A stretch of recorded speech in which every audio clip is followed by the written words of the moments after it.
1। Hello friends, welcome to শানসোনাই blog. তো আজকে সকাল সকালে আমি ঘুম থেকে উঠে রেডি হয়েছি। কী কারণে রেডি হয়েছি তো আগে তোমরা ভিডিওর ফার্স্টেই বুঝে রাইছো।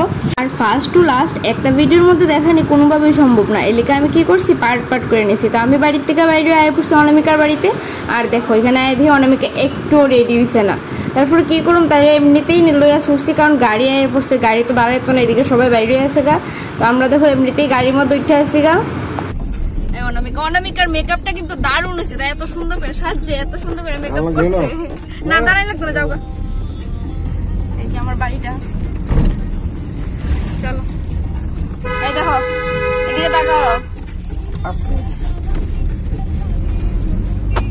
আর এই দেখো অনামিকার চুলটি না আমার প্রচন্ড ডিস্টার্ব করতেছিল। কইছি আমি তাই চুলটি এরকম ধুইরা টাইনা ছিলাম, কিভাবে উঠতেছে দেখো। আবার চুল বাঁধারও টাইম পাইছে না, তো এমনি করি আমরা যাইতেছি। আর আজকে যাইতেছি এটার একটা কারণ আছে। তো গতকালকে রাত্রে প্ল্যান হয়েছে হঠাৎ করে। আর এমনি তো মার বাড়িতে তো কেউ প্ল্যান করে যাইতেই পারে না, কারণ আমরা 3 বান্ধবী এর আগে অনেকবার প্ল্যান করছি যে একসাথে মাতা বাড়ি যাবো, কিন্তু যাইতে আর পারলাম না। তো যা একটা কারণে একটা উদ্দেশ্যে ওখানে যাওয়া হইতেছে। আর অনামিকা দেখো কিরকম ভাবে ঘুমাইতেছে, মানে গাড়িতে উঠলেই ঘুমাইতে লাগে, পুরাটা রাস্তায় ঘুমায় আইলো। আর এই দেখো এদিকে আমার মামার বাড়ি যায় খয়ারপুর মণিক্য চমনি। তো ওই সাইডে দিয়ে আমরা বাইপাসে দেওয়া মানে যতটা শর্টকাট করতেছি, কারণ তারা পাপিয়া তারা অনেক আগেই তারা গেছে গা, আমরা অনেকটা লেট হয়েছে। তারপর আবার এখানে গাড়ি দাঁড়ায় গেছে, এখানে গ্যাস ঢুকাইবো। আর গ্যাসের লাইন দেখো কত লম্বা, মানে এমনি তো দেরি হয়েছে, আরও দেরি হইতেছে। আর ফাঁকে দেওয়া আমি একটু সুযোগ পাইছে ঘুমের থেকে উঠটা একটু রেডি হইতেছে গা, কারণ তাই তো বাড়িতে রেডি হইতে পারছে না, অনেকটা লেট করছে, তাই আসলে ঘুমের থেকে উঠতে পারে না, এমনই স্বভাব তাই। আর আমরা এখানে দাঁড়াই রইলাম, প্রচণ্ড গরম, গাড়িতে তো আমরা নামাই দিছে, গাড়িতে বয়ে তখন যেত না। তো ওই যেটা হয়েছে আমরার গাড়ি, তো দিয়ে আর বেশি সময় লাগতো না কইছে। আর আমি যতদিনই মাতা বাড়িতে গেছি আমার যেমন যাওয়ানোর সময় আর রাস্তা শেষ হয় না, কতটা দূরে মনে হয়, কিন্তু আওয়ানোর সময় ফট করে আয় পড়ি। মানে যাই না, আমার এত এক্সাইটমেন্ট থাকে মনে হয় যে কতখানে যাইতাম, এইটার লিগে আমার অনেকটা যেমন লাগে দেরি হইতেছে যাইতে পারতাছি না। তো যাই হোক আমরা যে দাদা যে ড্রাইভ করে আমরা নিয়ে গেছি, দাদা মানে খুব ভালো আসতো, খুব ফ্রেন্ডলি আসতো, কথাও কইতে গেছি, মানে অনেকটা মজাই হয়েছে। আর আমরা যত দেরি হইতেছে পাপি আর তো টেনশন অতটা বাড়তেছে, মানে তাই তো এখানে একলা আমরা যাইতেছি না, তাই কদ্দুর পরপরই ফোন করতেছে। তো যাই হোক লাস্টে আমরা আইলাম, আইডা হয়তো পিছন দিয়ে ঢুকছে, আমি এই রাস্তা দিয়ে ফার্স্ট টাইমে গেছি।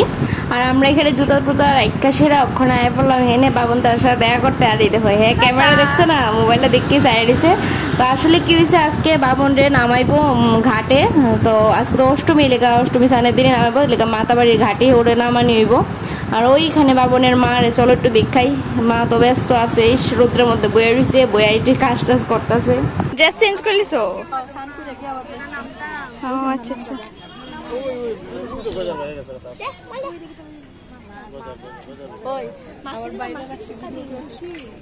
ভাই স্নান করবো, স্নান টান করে করে দিব আর কি। হ্যাঁ তো তারাও এখানে দাঁড়াইছে, তারা আরেকটা গাড়িতে আসছিল, আমরা পরে আইলাম, তারা সবাই আগে আয় পড়ছে। আর এই দেখো মামা এসে তো ড্রেস চেঞ্জ করে লেছে, ভাইকনার সঙ্গে সঙ্গে মামাও নামবো জলে। আর এই যে বাবা তারা সবাই মিললে ওইখানে মানে যা যা রিচুয়াল আছে যে গঙ্গারে পূজা টুজা দিতে লাগে ওইসব করতেছে। তারপরে বামনরা নামানো হইব। আর বামনরে যে ঘাটে নামানো হয়েছে এই ভিডিওটা আমি তোমরা পার্ট 2-তে শেয়ার করুম, কারণ আমি ভিডিওটি বেশি বড় করতে চাইতেছি না, অনেকটা লম্বা ভিডিও, অনেক কিছু আছে দেখার। তো তোমরা যারা নতুন আছো তারা আমার চ্যানেলটা সাবস্ক্রাইব করে রাখো দেখার লেগে, কারণ আরও অনেক কিছু অনেক মজার ঘটনা আছে, তোমরা সব কিছু শেয়ার করো। আর ভিডিওটা ভালো লাগলে একটা লাইক করে দিও, শেয়ার করে দিও। আর তোমরা সবাই ভালোবাসা, আমার 1000 সাবস্ক্রাইবার কমপ্লিট হয়ে গেছে, তো তোমরা সবাই অনেক ধন্যবাদ।